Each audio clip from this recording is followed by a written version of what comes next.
কবরের আযাবের কথা শুনলেই তো কাঁপ দিয়া ওঠে সময়। এত লম্বা সময় কবরেই পড়ে থাকবো কিভাবে, কবরে আযাব ভোগ করবো কিভাবে? হাসরের ময়দান তো পরের খবর, জাহান্নাম তো পরের খবর।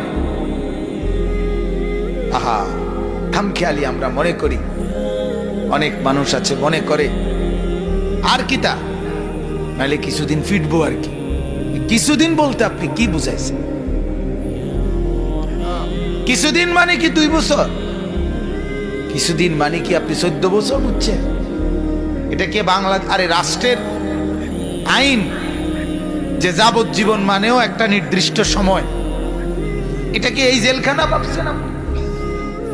এই জন্য আমরা প্রত্যেকেই, আমার কথা হলো এটাই, কেউ না ভাবুক, আমি ভাবি।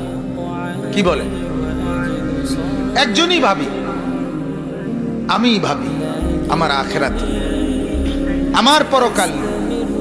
একজনের কলিজাতেই ভাবনা তৈরি হোক আমার কথা বলার দ্বারা, এতেই আমার কামিয়াবি।